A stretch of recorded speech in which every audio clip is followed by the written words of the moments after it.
King Abdullah II and Queen Rania hold a unique position in their roles as Jordanian monarchs.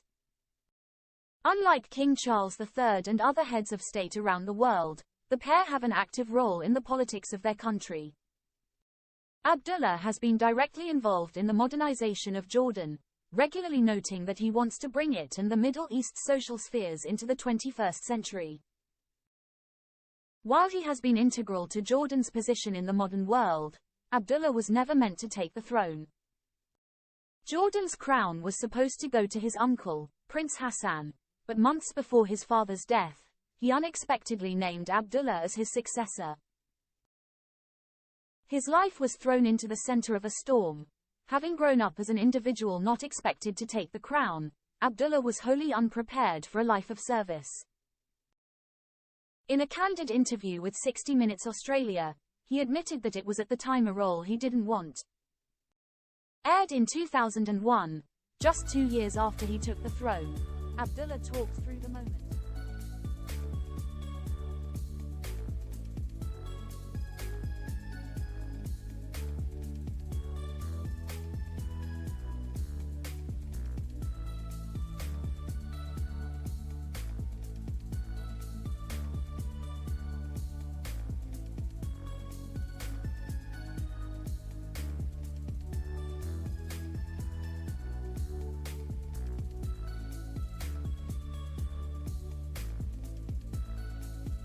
Below the radar in the US, describing their life as having been completely normal.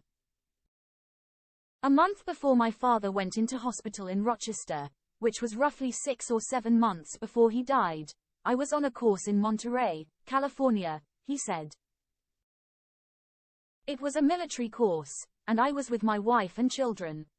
She would make breakfast, drive me to the school, pick me up afterwards. I'd come home and do the cooking, do the laundry. We had a rental car. That was the type of life we lived. We lived a regular life as much as we could. While Abdullah has been credited with modernizing Jordan, he has recently come under fire for allegedly targeting Jordanians abroad who criticize his regime. Earlier this year, the group Democracy for the Arab World Now, Dawn, reported on a Jordanian man living in Sweden who returned to his native city only to be taken hostage by the country's intelligence services.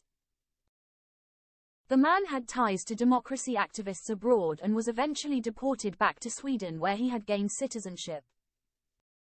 Sarah Leah Whitson, the executive director of Dawn, wrote, Jordan's intelligence services have long had a notorious reputation for surveilling, monitoring and punishing Jordanians advocating for any kind of reform in the country.